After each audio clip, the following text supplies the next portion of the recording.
Welcome, ladies and gentlemen, to your first Beyond the Summit World Tour match today. We have a doubleheader for you on the part of IG. First up, IG versus DK. That'll be followed at 18 CEST by IG versus MUFC. After today's matches are concluded, this group will be done. This group, of course, featuring IG, DK, MUFC, as well as Mousesports, who have already completed all their matches. So, two exciting matches coming your way. And this is game one of a best out of three. I am LD. Joining me is Luminous. And well, Lumi, we'll have to see how these teams pick, but the last time that I cast IG, I can't remember if you were with me or if that was Gods, but Ferrari's Invoker was out of control. It was Gods, but I actually checked the VODs myself, so I did see the out of control Invoker from Ferrari, and he's probably one of the best Invoker players in China. And I'm looking very, very much so to see him play Invoker, or play against one, as DK does have very, very strong Invoker players themselves. But this is IG versus DK. I am super excited. For anyone that does not know, I'm a huge Chinese fanboy. And when two Chinese teams go against each other, it's a sandwich of goodness, if that makes sense. It's a delicious meal to be consumed. Well, this is only your appetizer, guys, because we do have at least one more game coming your way. But, I mean, when I talk about Ferrari's Invoker, it's not just versus Mousesports where he was effective. He's actually 5-0 with Invoker in Dota 2. That's why I bring it up. I mean, for the most part, I think a lot of commentators as well as players feel that Invoker is not really worth a ban, or at least it's only a situational ban. But up against IG, Ferrari is good enough that maybe it's something you seriously consider. Still, if you ban Invoker, that really opens up the pool for heroes like Prophet, Lycan, who is still available, these sorts of heroes to slip through. So we'll have to see what direction DK goes. As for DK, IG showing some respect towards Burning. They don't want to deal with his anti-mage, and I don't blame them. They banned that one out off the bat. Yeah, anti-mage is no longer the hero that's perma first ban, and neither is Invoker, but both those heroes, like you mentioned, getting some respect and deservingly as well. Lycanthrope's going to be the first pick, answered by quickly by Nature's Prophet and Leshrac. And Lycanthrope, I mean, as strong as that hero is, he's not winning quite a bit. So even though he's first picked up, I'm not too sure whether he's deservingly. So I know people are out there like, oh my god, why is he saying that? Is that, you know, how can that be? Insanity. It's insanity. Right. The results, the numbers show Lycan just aren't winning games. He really hasn't been recently, especially in this tournament, I have to say. And even if I go back a little bit further to the International East qualifiers, the one notable match where he's picked, World Elite warded off 4 camps in the enemy jungle, and Lycan just never got anything going. Of course, you can send him to lane. They didn't have the options there. But fast forward to today, and well, to me, it's all about the supporting cast for Lycan. And off the bat, IG get 2 very strong supporting heroes. And the Rubik as well as the Brewmaster. But Lycan, he needs that farm until the 10-minute mark, maybe even the 12-minute mark, gets the Vlads, maybe the Medallion and Power Treads up. Until he gets those basic items, Lumi, he's just not going to have a big impact on the game. Yeah, and yesterday we saw him how slowly he got those basic items when he was on lane. I think in 9 minutes in, he only had like a Treads and Ring of Salius. So depending on how you shut down the Lycan, he may be very, very good as a hero, or he may just fell short horribly in terms of delivering up a strong early game. So far, it seems like they have the room to jungle him up, but although that could change very quickly, depending the last 2 picks from Zoe. One cool thing I want to point out is that Zoe and Burning are more often than not fighting for the premier farming spot in China. So both these are excellent farmers. And when you're fighting for the best farmer in China, that's something big, right, because there's a bunch of... That's a prestigious title over in China, to be sure. And well, we'll have to see who Joe gets. I mean, we could see him on the Lycan. That's certainly a possibility. But where does IG go from here? I mean, like you said, it could be a Lady Lycan, in which case they need some sort of support to put down there with him. Maybe the Rubik. But Panda's probably going to need some help as well. He can handle solo mid, depending on the hero matchup. But some heroes are just going to be very difficult for him. So we'll have to see what heroes are picked up.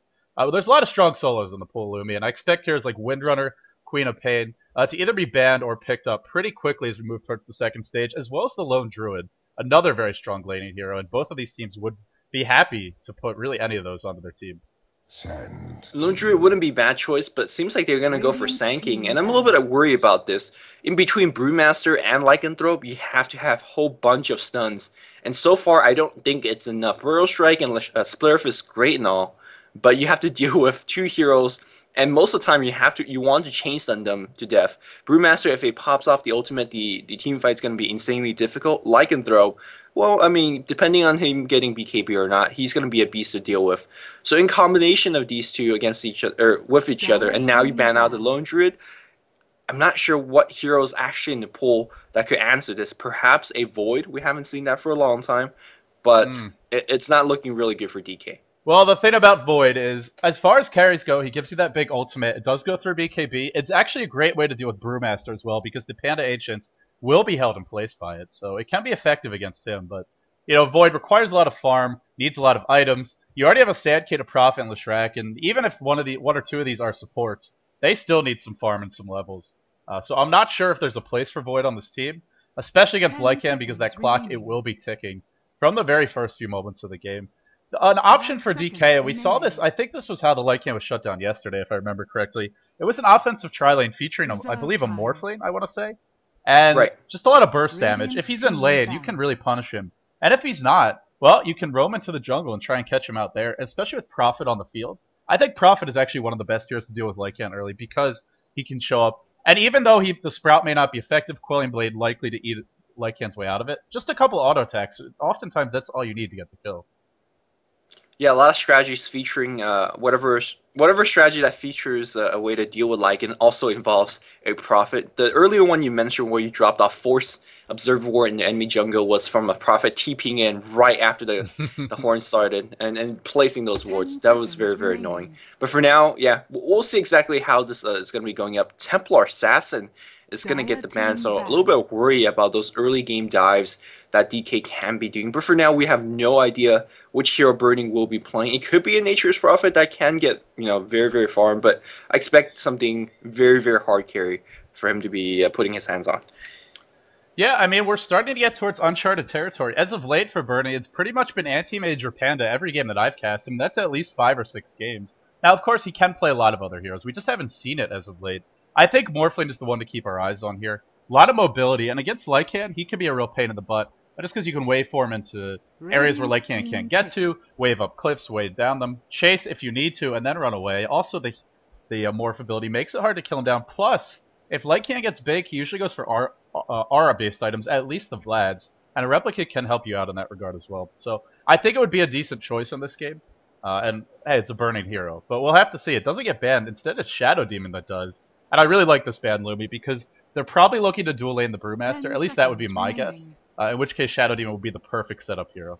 Not only that, Shadow Demon would make any of those heroes basically unkillable. Can you imagine Disruption when you're trying to focus down that Panda and he just comes out with a Panda split? Ooh, it's awesome that they do get the ban. Also, it enables them to do a lot of other strat. Don't forget about DK picking, well, DK Dragonite, because it's a hero that they really, really fancy. A great pushing carry. You could get quick farm on them because of the Dragon Breath. If you pick up enough mana regeneration item on them, he's a great pushing carry in his own right. And it's, you know, fits fairly decently in the current metagame. Great tank, could do a lot of damage once he hits level 16.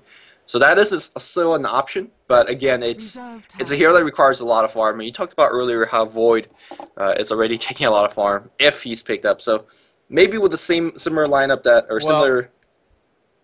I think DK fits in. He definitely gives you more early game up. Also gives you some push as well. And it's going to be Venomancer, so DK has a lot of push here. Leshrac, Venomancer with the wards, and of course the Edict from Leshrac. Prophet's Treants and the ultimate. If DK want to go for a DK, I think this is pretty much the ideal lineup. They have some lockdown. It gives them that stun which you talked about, and well, he can be very aggravating to deal with, just because he's got that long initiation range now with Dragon Tail. So I actually like that option for them. And he's a pretty good laning here as well, which I think they need. Well, here's the thing. I think they have more than enough laning here already, right? Venomancer, Leshrac, Sankey, they're all great laners. Right, but not many strong solo heroes, I guess is what I'm trying to say. Right, really that's the Prophet. Prophet's decent. Leshrac can do it, although we don't commonly see him solo anymore. What I'm worried about as we see the Enigma picked up is that there's no stuns. There's not enough stuns to be more exact. Now with Enigma pressuring even further on the teamfight capability, what are you going to do when Lycanthrope, Panda, as well as Enigma runs towards you? I mean, there's a Queen of Pain with Blink. I don't see how DK are going to get kills. Because that Venomous Gale, as strong as it is, 50% slow, is not going to be enough to shut down any of these heroes. That Burrow Strike, that Splitter, if they have to hit at least 3 or 4 heroes each and every time that's casted, because they're stretched thin when it comes down to stuns. Right, and I mean, this is normally when we see Lycan struggle, Lumi, the one thing he has trouble with is staying locked onto heroes, but I don't see him having that issue this game, and well, Lumi, you called it early. It is the Void, and that's got to be Burning's heroes, so gives them great lockdown, great initiation as well, and the hard carry to boot. DK suddenly have a very fearsome team fight of their own, but a lot will be riding on Burning's Chronospheres, whereas for IG, they have the Panda ult, the Rubik, and the Enigma. They all provide some crowd control, all some teamfight ultimates to work with. And you gotta keep an eye on this Rubik. If Burning ever messes up a Chronosphere, that is a great thing to steal. So that's something to be concerned about. For battle. You're absolutely right. There's a lot of pressure for his Chrono to hit properly. If it doesn't hit the Rubik, you talked about it being stolen, because you don't want to cast Time Walk. Well, you can't cast Time Walk because you already Time Walked in, right? Right. So you have to make sure you get the Rubik at the very, very first. Secondly, you have to make sure you get the Brewmaster as well, because if you don't get the Brewmaster, he will just split and then use the Storm Panda to toss you up, and that's 6 seconds of disable, which basically you wasted your Chronosphere.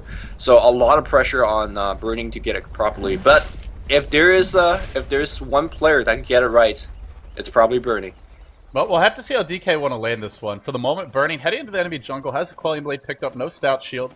Super normally goes solo mid for DK, and well, if he wants to, he's saved you for a bottle, so likely to see him there. Zippo playing the support. Venomancer looks like he'll be warded off the pole camp here. Long DD could be in the off lane, I'm guessing that's where he will be, but we'll have to see. An RTK Sentry Ward's picked up for him, and we'll have to see where he wants to go with those. Maybe just looking to... I'm not sure what DK are going to do. It looks like they might defensive tri-lane. And here's the thing, Lumi, if you do this, it means Lycan, if he gets his jungle de-warded, is just going to have a great time there. There's not going to be any pressure on him. Unless Lone DD decides to harass, but he can't really do too much by himself. Yeah, I think that's exactly what we're going to see. Meanwhile, on the Radiant side, it's going to be Ferrari 430. A little bit sad that he's not going to be playing both with the Queen of Pain, another hero.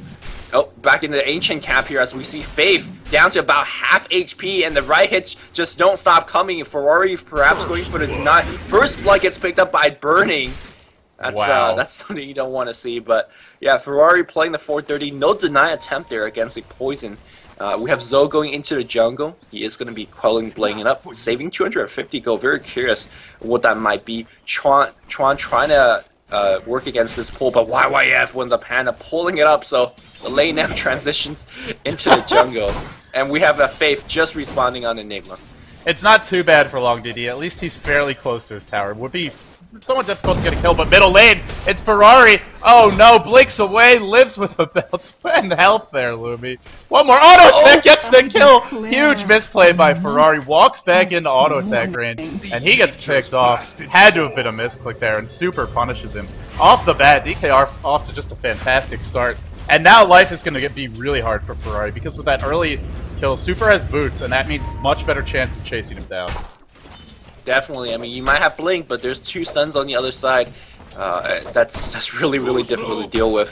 Of course, those 2 kills aren't really, hard-earned kills, I want to say, for DK. They kind of just walked up there like, hey, there's a free kill here, we'll take it. Meanwhile, we do see Yellow swinging around, perhaps trying to defensive jungle. I think that's the case. He doesn't feel safe doing so. And his own jungles ward off completely. Look at these 2 wardings. I love it. Of course, you'd be expecting a magic bush ward if you see these camps ward off, but smart warding. This ward on the top also sees a river for the Dire, so that's very, very nicely done. Enigma now is very, very gankable. Whenever DK decides to gank him. Right.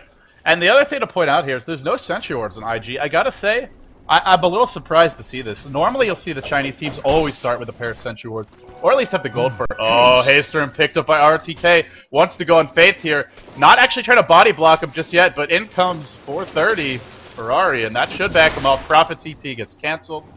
Even though they don't get the kill, this is a lot of time for Faith spent either at the fountain, walking to lane, walking to the enemy jungle. Basically, time not farming. At this point, Enigma is usually level 3 if he's not being harassed. He is quite a bit behind.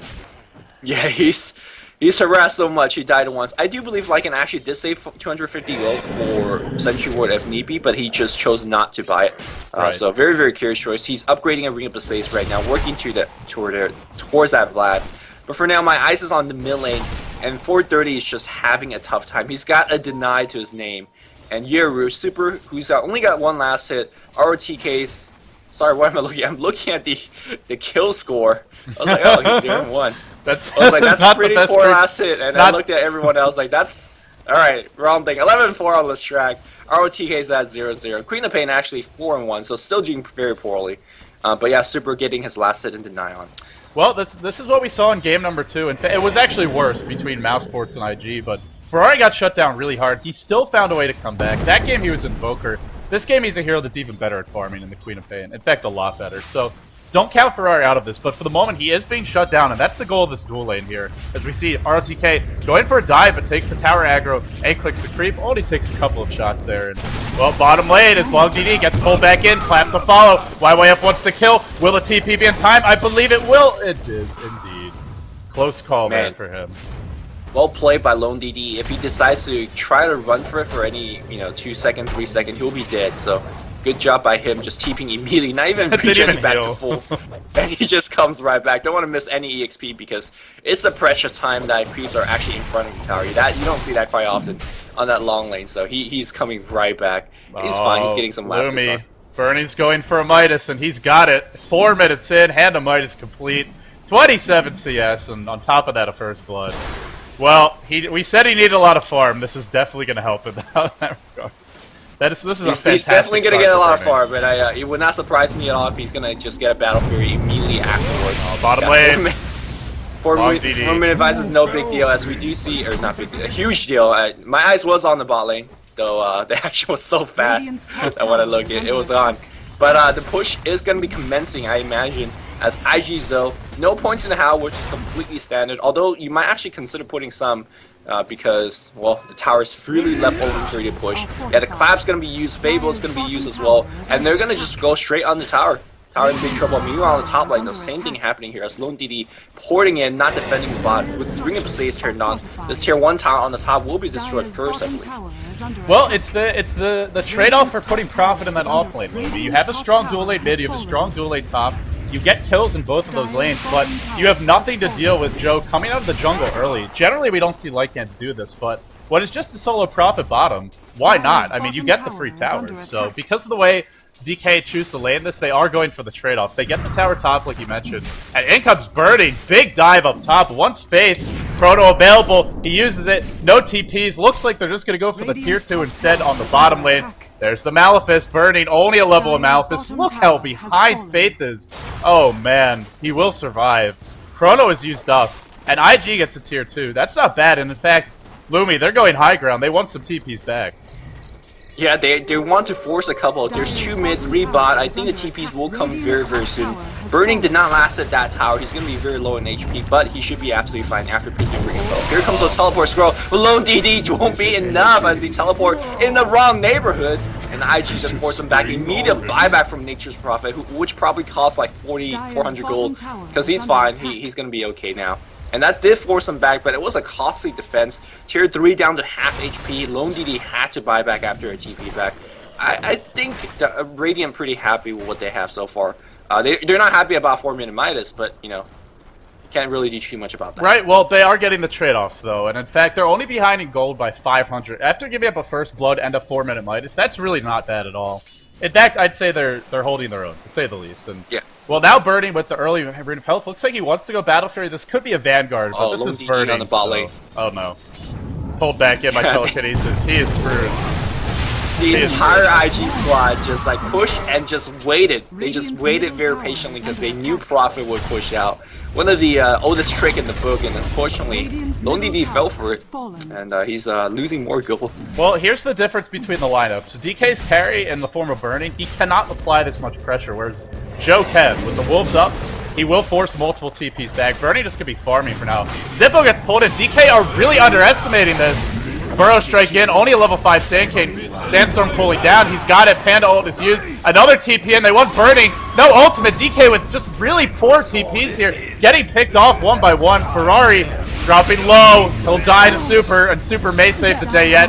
Panda blocks him in, Panda looking to pick him off. He will take a fall, but the push should be repelled for the moment. And Chuan, what did he steal? Only a Sprout. The spell he didn't want. In fact, Chronosphere used by Burning. Back in the fight, YYF going in here, and will Birdie be able to get him? No mana for another time walk. Quelling Blade could eat his way in if he wants to. He will. The Gale to follow. Clap dropping Lone DD low, but he should survive. God, YYF is just dodging everything with one Void Drunk Brawler, but in the end, he takes the call too. Who came out ahead? Oh, the Wolf! The Wolf snipes him. Oh my goodness. Oh man, the Prophet thought he was fine. He self-sprout, tried to TP out. Unfortunately, that Wolf either got stuck in or had the longest attack range of all time and attack into the Sprout. But I want to say, Bernie TP'd in, unfortunately did not have mana for Time Walk out and had to do a very costly buyback. But after the buyback, Cloneser was used double kill, so not too bad of an exchange. But man, such early buyback being forced out by the DK squad, so not too bad play from IG either. So this game is kind of off to a hectic start. I think IG lost a couple more heroes than they should have, but then they, got it all back by forcing the buyback and those aggressive pushes. Right, they do get wiped though. They use the panel. I mean, not completely wiped, but the one thing this does, gives Faith a lot of time. Burrow Strike Gale, he's going to take a fall. Split Earth, too much damage, and Chawan steals the Burrow Strike back. Only level 3, they want Ferrari. Don't think they're going to find him though. The blink cooling down in 1 second. He should escape. No, DD pops, goes back in. One Zippo. Where's the backup? The blink in. If the stun hits, Ferrari's dead. In comes Burning from the other side. Time Walk Splitter. Ferrari is caught out, locked down, and picked off. Not really a great trade for him, but I gotta say, ballsy play going back in for that Venomancer. Man, I thought it was a great play for the Queen of Pain. I mean, you don't expect the Void to be coming in like that, but the Void just jumped in. I thought he was gonna save the Time Walk to make sure that you could chase after the Queen of Pain, but instead he knew that his teammate was gonna hit the stun. Meanwhile, Zoe in the mid lane is gonna hit a Burrow Strike. Yes, nice max range Burrow Strike epicenter against Channel. Zoe has no chance. He pops his ultimate, but not falling blading his way out, and that was the demise of him. And now DK keeping this game close, 9-8 in their favor. Oh, so we look towards the golden experience graph. It's actually a pretty big lead. Now, some of that was spent in buyback. Probably about 1,000 of it, maybe a little bit less. YYF breaching high ground. There is a glyph. Split Earth, not actually going to be used. Super gets pulled back in. Burrow Strike to follow from Rubik. Will Super fall. Uses the wand there, and now YYF. No ultimate for 10 seconds. Oh, what a bad time to engage. Ferrari comes in. Big ult. No kills yet, though. And he has to back up, too. IG are just playing really aggressively on this bottom lane, but this time around, DK fully prepared, 4 heroes ready to defend that. We're not going to see the 1x1, at least not this time around. And good choice of not TPing right in the middle of 4, as they TP a little bit behind the tier 1. Great backstab by Venomancer, clean up there as well. And now they extend the lead a little bit. More important in that engagement for me was DK Burning was not forced to TP. He didn't even have a TP scroll nor the mana to really support, but he was able to allow the free farm because his 4 other teammates doing such a good job on that bot lane. So now Burning is going to add more items to him because of the buyback though. It doesn't have it doesn't sound like a 4-minute Midas when he's only got 65 creep kills in 11 minutes in. But he's trying to get up to his battlefield as soon as possible. I mean, 6 creeps per minute is by no means bad. That's actually quite good farm. And I guess the one thing I'll say is he was forced to buy back, so that's something to consider. Yeah. But he's gotten a couple of kills, the first blood as well. He's looking pretty good. At this rate, I think we'll see a Battle Fury. At the very latest, I'd say by like the 17 to 18 minute mark or so. RFTK and Super, they want YYF, but this time the ult is ready. Will YYF get it off? Yes, he does at the last possible stinking second. ROTK pulled back in. Malefice to follow. He's actually pretty tanky with the Urn and the Bracer. The chase also going onto Leshrac. Will anyone die here? Burrow Strike out. Looking for the TP, and I think he's going to escape. No black hole. They do barely get Leshrac, but look how low YYF is. He does have a Blink Dagger, though, and that could be a game changer here for IG. Meanwhile, Lone DD taking the best advantage of the situation, immediately drops a whole bunch of tree on the tower. He's going to TP out to safety. He knows the tower is not going to destroy, but he did some very, very significant damage to make sure that next push is going to be a lot easier. Meanwhile, Venomancer defending the mid tower with a whole bunch of wards. It's not going to really have too much of an effect. Perhaps he should be focusing on the Enigma Eidolons. The wards continue to get stacked up. RT comes in. Fabe taking some big damage. And I think Fabe will be going down. No deny attempt. The poison will work him down. Burning's back. Burning, is he going to chrono? He is. The thing is, after the chrono's done, will the Sprout be in time? The Sprout, yes, the Sprout, man. Where's the cut in from Burning? Burning not calling play through, but Lycan is, and now the chase goes the other way. Lone DD in big trouble. The bash is coming in. Blink clap from YYF. No drunken haste just yet being skilled. Trust me, he will be skilling it very soon. And now DK Burning out of mana at this point. Looks like they want to keep chasing Zippo out of mana as he's on the run as well. The Wolves giving chase, and now Ferrari 430 right back in the fight. Man, this is such odd chasing team fight. If I didn't know better, this seems like a Southern East Asian game as heroes are TPing in so aggressively, using spells like crazy, but not really producing too many kills because the individual play on the other side is just simply too good. Yeah, I mean, a Chronosphere just for a Lycan. The Idiot escapes. That being said, they do get a kill on the Rubik as well as the Enigma, but the Enigma was pretty much dead before the fight began. I gotta say, Faith's positioning, not the best in these fights. He's been getting caught out quite a bit, and, well, now that he's got Panda with a Blink Dagger, he can afford to sit a bit farther back. Let YYF go in first, let Chuan pull heroes in first, and then follow up. So, IG, they smoke in the river, and they were spotted by a ward here. This should not amount to anything, but no pings from DK. Not actually sure if they saw it. Maybe they didn't. Blink in from YYF. Oh, there's the dodge by Super. And a smoke gank wasted. A lot of farming time down the drain. Meanwhile up top, RTK and Zippo, I guess they thought the smoke was coming towards them because they're hiding behind the tower. One small tidbit, which is not too important to point out in the game, is that Thunderclap is not being maxed by YYF, and I could not guess why. A lot of stats. You know, I think he's putting everything into stats, yeah. I think he's really worried about not being able to get his ultimate off. I mean, that's the only logical explanation for this. But well, Thunderclap scales really well. It's weird not to see that fourth point. The fourth level only gives you 50 extra damage, whereas all the other level give you 75. Perhaps that's it. It's a weak scale. But RTK now gonna get pulled back. He is gonna Burrow Strike out, and I think he's gonna be fine. Venomancer drops his ultimate. On top of everything, Chuan has it, and he's gonna pop it off on Faith. Faith does get a 1 or 2 man black hole, burning down to half HP. Does he have the chrono? No, he's gonna jump right back out. Zippo down to half as well, and these Panda splits still going very strong. I think they want Zippo. Zippo is gonna be the... Oh no, Zippo. Completely surrounded. The Panda form is done. There's and still a Birdie chrono. ready to go with his chrono. He jumps in. He chronos. He does not get Chuan. Chuan steals the chrono. We're gonna see the chrono on chrono action. Oh man! Down to half. He's gonna be dead. Burning still alive because of the backtrack. Faith is now in trouble. Faith takes a urn. He's gonna be dead. Burning jumps forward, and now he wants Chan. He's like, you can't steal my chrono like that. No, I'm gonna get the kill on you. And the bash in, they did kill him. Goodness Team gracious. wipes. Like it's now back, but he's not really gonna import it. Man, the chrono being stolen, but still, they just have overwhelming power. Lumi, if I told you going into this game that in the first major team fight, a Chronosphere would be stolen and used on multiple heroes, which team would you predict is going to win that fight? And yet, nonetheless, DK pull it out. To be fair, IG did tie up the tower. They spent a lot of time chasing Venomancer. And up against the Prophet, it's always dangerous to do these sorts of things, as well as the Void. I mean, DK has some great counter gank, but man, that Chrono steal. Normally you expect to win a fight on the back of that, and it just didn't happen for IG. Yeah, it didn't. I think it also goes back to Time Walk being max. A lot of players leave that Time Walk at level 1 and go back to the passive because they feel like, oh, I need survivability, I need more chances to proc. But right now, DK Burning has been making great uses of that Time Walk and really making sure players that are watching at home, you want to max this a lot, increase the range by, it almost doubles the range. In the cooldown that's lower, that's absolutely huge. You saw him jumping out at the beginning of team fight and then jumping right back in to drop that Chronosphere. So, very, very good, nice skilling of the build by DK Burning. Right, and don't forget the slow increases as well, which is pretty important for most of IG's heroes to let you chase them down.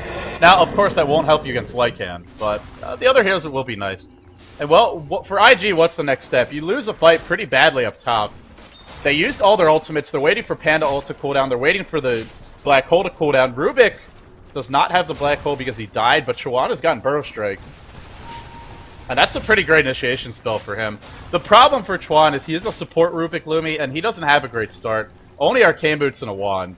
I mean, it's okay for a support hero, but I just don't see him surviving long in fights. And I feel like this is why we see a lot of teams prefer to run the Rubik as more of a farmer. Because if he gets those items up, the Blink Dagger, the Force Staff, maybe even a Drums or a couple Bracers, then you get multiple ultimates off, you get to steal spells and use them multiple times, and then you have a much bigger impact.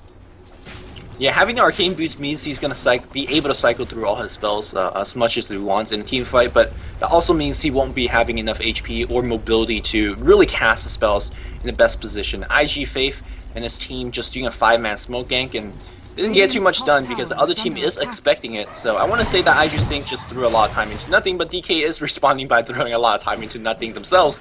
So it's kind of even up, if you will. But Lone DD is farming it up. He's went for Midas as well, man. If this game goes late, double Midas on DK means they are going to overall, in the long term, have more gold per minute. Yeah, I think he's had this for a couple minutes. I actually didn't catch when he built it, but he's used it at least once and it's fully down, so it was at least 100 seconds ago. This may be the third usage. I'm guessing it is. But either way for Lone DD, it was fairly late, so they do want the game to go at least 25 more minutes or so. Well, at least 20 more minutes or so. And by that point, Burning's going to be big. He should have his Battle Fear up now. Indeed he does. Treads might his Battle Fear at 18 minutes. Void is not quite as quick of a flash farmer as a hero like Anti-Mage because Time Walk has a longer cooldown compared to Blink. You know, not as spammable as Waveform, and he doesn't have the best mana pool to support it. But that being said, this is still a very farming-oriented build. Burning's going to get big in a hurry. Keeping pace with a Lycan 18 minutes in Lumi, that is something you don't see very often out of Void. Keeping pace after a buyback with the Lycan, I might add, because he had to buy back earlier in that engagement. He's doing great right now. He's pushing bot by himself. Using the survivability of the Time Walk backtrack, he should be fine, and you can see him farming very aggressively. I just recently did a daily on a 4v1 strat, and he's doing exactly this. You're going to see him duck in a jungle, port back very, very soon, once he feels it's a little bit dangerous. Unless you just want to keep pressuring. I think this is such a dangerous territory that he's treading in, but hey, he's like, I'm fine, I got the Time Walk. Well, he has Time Walk, he has Chrono. They don't have that many lockdown spells, unless they have their entire team. Panda can use his ult, I suppose. Burning actually, 2 ships passing in the night. Neither hero's going to scout each other out. And well, I was actually corrected. Apparently it's Lycan, not Lycan, so I'll try and get that pronunciation right. So I just remembered someone was flaming me for that. So sorry, guys. Apparently English not my strong suit, but either way, we've settled into a very passive farming-oriented game. This definitely favors DK right now.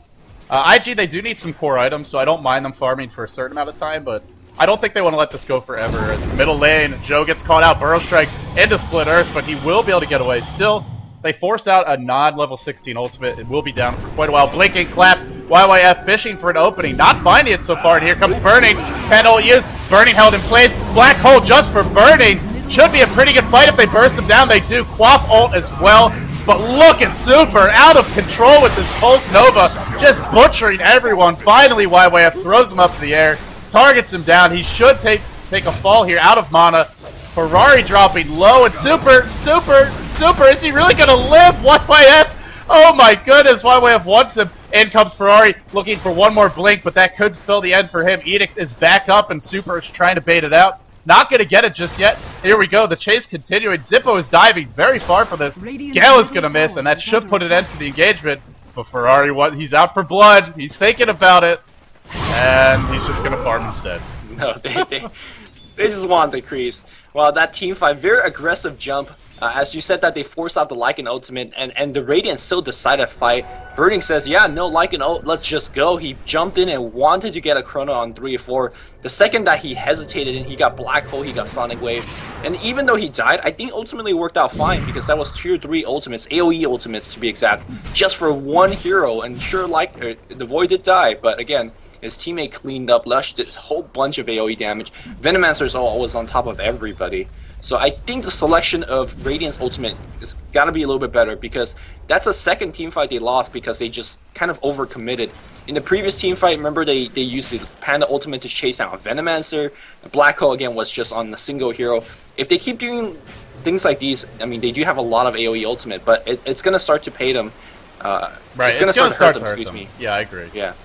Well, Burning has gone for a bit of an unusual item here, Lumi. It's a point booster for him. He jumps in again on Joe. Another one-hero ultimate, and in comes the Epicenter from RTK. Blinks into the Chrono. Nice. Very nice combo there. We're going to see a lot more of that if DK can pull it off. This is the thing about Chronosphere, is it's not just a great team fight ultimate, it's fantastic setup for your entire team, and especially DK. I mean, they don't really need Sandkey to go in first, even though he can initiate. Oh, Ferrari. Once the invis gets it, but not going to get to use in time. Oh my goodness, the burst damage. Super is out of control now, and 3k gold, that's his BKB. And he has it. And things just got a lot harder for IG. I haven't been really paying attention to the score, but it's 12 to 23. First of all, I'm extremely surprised that there's like 35 kills over in 22 minutes in the Chinese games. Secondly, I can't believe DK is ahead by so much. But again, they don't have to be pushing right now considering that it's such a late game lineup. They're going to just keep on farming and ride this advantage in the long run. Right. But I want to go back to the point booster and the acceptor that he's trying to make. I really love the choice. The 7-second Chronosphere with the Acceptor upgrade is no joke. 7 seconds in a massive and the cooldown. Yeah. And the cooldown is not bad at all, but the HP that it gives, and again, in the last couple of team fights, sure, it might work out fine for you, for your team, as you're nuked down by 8 AoE, ultimates, so your teammates could do their job. But if you could survive it, and I think that's what he's going for. A good combination of HP as well as more utility for his Chronosphere. Right, and especially on a hero like Faceless Void, who has backtrack that it's not really evasion, but it's very similar to evasion. Having that extra HP is going to make you significantly much harder to kill than it would be on any other hero. Similar to a Panda or any other hero that has evasion built in. So especially on Bernie, I think it's a great choice. And to me, the 1 minute cooldown is absolutely massive. Compare that to IG's ultimate. Black Hole has, what, a 3-minute cooldown? And oh, they're all smoked up. We'll have to talk about it later. Blink in. They want Zippo to start. They need the lockdown. Super telekinesis. Black Hole. RLTK walks into it, but the beacon. But the chrono cancels out, and he's going to get Chuan. That means no chrono will be stolen this fight, and now Faith will go down to the Venomancer. I believe. Oh, man. Burning wins the fight for his team. It looks like with that chrono, and Panda's still alive. Lycan looking to do the damage, but not fighting it. There you go. Joe just gets melted. Burning still tanking like a champ. I thought Panda and Lycan were the tanks, but it seems that was incorrect, and Ferrari might be the last victim of war here. Oh, he just blinks away in time. Burning is winning this game for his team right now. That was an amazing Chronosphere. I mean, it was an amazing Chronosphere that only hit 2, but the 2 was just so clutch, so key.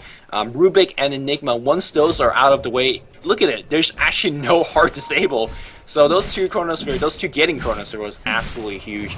And Queen of Pain, who hasn't been doing too much throughout the fight, I felt like her contribution to the team is not really matching up to standard Ferrari stuff. Right. But also, I want to point out RTK. Look at how farm he is.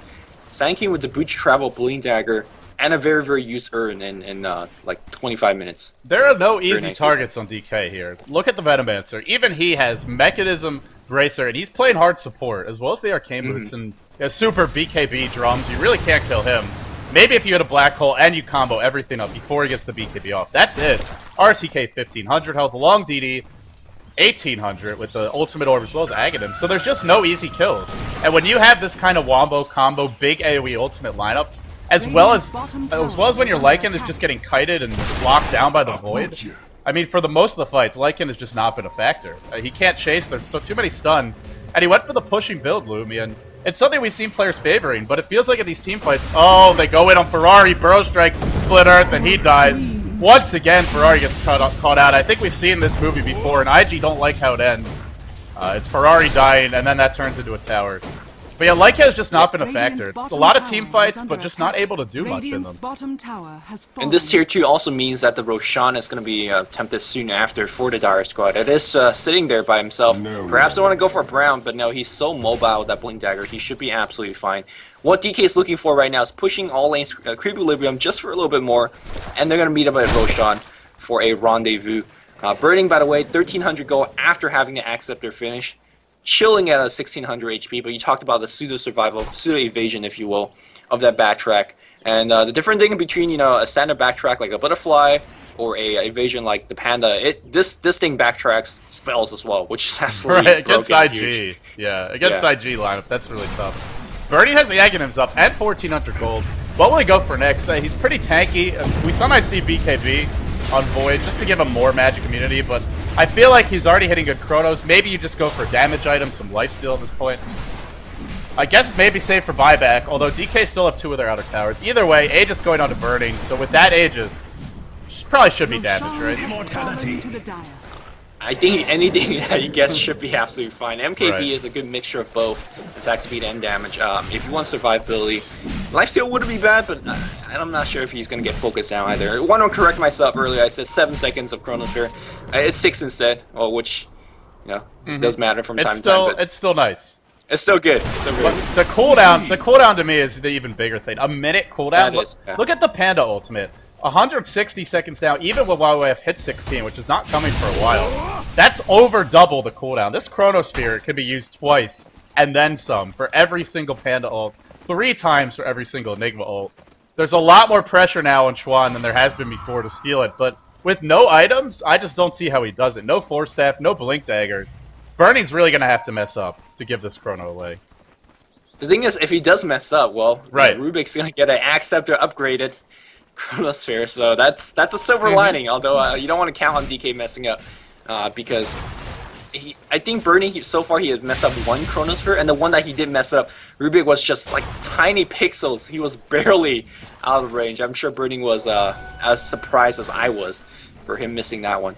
I don't see him missing it anymore, so don't worry about that one. You know, Lumi, I gotta say, I am absolutely amazed at the Golden Experience graphs. Now, I normally don't put too much stock in these, but we said DK had more of the late game lineup with the Void and the Prophet. You know, the team that wants to go late. They have to pretty much complete late game items here. Prophet, Scythe of Vice, Midas, Aghanim's, Venomancer, pretty much Pipe and a Mechanism. Well, he's close to the Pipe anyway. Burning, we've talked about him, the Midas, 3k gold, as well as the Battle Fury Aghanim's. They have their late game items, and I mean, that's not even counting the Sandkid Shrek, who are very big in their own right. So, 30 minutes in, team that can go ultra late game, they're pretty much at that point already. RTK might get called out here. No! Burrow strikes the high ground. Will they be able to find him? No vision. Do they even have a ward? I don't think they do, and he should be able to get away. Blink up. They want him. Pull him back down. And he will die. But it took a lot of time to get that kill. Even a Queen of Pain ultimate just being used, make sure. Meanwhile, Burning jumps in against Zoe. Zoe's HP dropping very much, so he's going to jump back. Unfortunately, Chronosphere is stolen by Chuan, so just as I said, he's not going to get his Chrono stolen, and immediately, him and I both gets embarrassed by Chuan. Yeah, I got to say, that's really sloppy play by Burning. It works out okay in the end as IG don't engage, but now they have to worry about this Chrono, and well, I guess the question is, do you wait until that cooldown is gone? I mean, I feel like DK were already in no rush. Right. You hold on to that Chrono, I think, because it's such a good ultimate. Well, no, I mean, do DK wait to fight until that Chrono is not on Chuan anymore? I mean, they don't have to fight. They can wait for 2 more hours if they want to, so yeah, I suppose, why not? But if they see a chance to pick off Chuan, they'll take it. Right, of course. I guess the thing is, I'm not sure if IG can really use this right now. Just look at the map control. The wards very aggressively placed. The top lane, the middle lane as well, and both of the rune spots are controlled pretty well. Roshan, of course, being down. IG have a team fight lineup for the most part, and they're not really finding those team fights. Top lane is Joe. Burrow strike in. Epicenter to follow. Sheep on top of it, and Joe is going to die. Prophet ult, in fact, used. Well, there's your big damage dealer. Out of the fight for a full minute. And this means that Chronosphere slowly expiring over here on Rubik. I mean, Chronosphere on Rubik sounds really OP on paper, but look at how it synergizes on a team, or more correctly, how it doesn't synergize with a team. It's a Lycan, it's a Panda, they can't even use the Chrono, or synergize effectively with the Chrono. The only thing that Chronos are going to do is, again, when Burning is going on you, you Chrono him back. That's really, it's just a disable at this point for the team. So, I mean, yeah, they have the Chrono, but it's not the biggest thing in the world, to be honest. Well, DK are playing aggressively here with the Lycan down, and we'll have to see if they can find YYF. He's going to TP out immediately, getting close to that Aghanim. So, slowly but surely, IG are trying to claw their way back in this game. Very late, Aghanim's up on Ferrari. It will give them that lower cooldown, the ultimate, a little bit more damage to work with. But at this point, there's a Pipe and a Mech up on the Venomancer. Yep, Pipe is ready to go, just has to be delivered. Meanwhile, Faith is still trying to get a Mech of his own. When the enemy Venomancer in the hard support role has one big team item over your Enigma, that's trouble. Almost the second one up soon with the hood. Almost finished on Pipe. Yeah, Enigma is still very, very far away from his item. Although he's opted for the Blink first, so maybe an unfair comparison to that. But even with the Blink, man, you were talking about earlier as IG completely blocking the jungle right now. That IG's positioning is a little bit weak, especially on Faith, who's getting caught out a couple of times. He's got to hit some perfect Black Host, 3 or 4 man Black Host for them to even have a chance. Because that Chronosphere, it's going to be waiting for you. Well, here we go, IG. They've been forcing smoke ganks and aggressive initiations all game. We saw it at the very beginning with those big pushes bottom. And here they go into the enemy jungle. I believe the wards just died for DK, so I'm not sure they saw this, but good map awareness. They are back at the tower, Burning with an Oblivion Staff. Is he going for a refresher? I think he is. He is. This is a double Chronosphere in the works for Burning.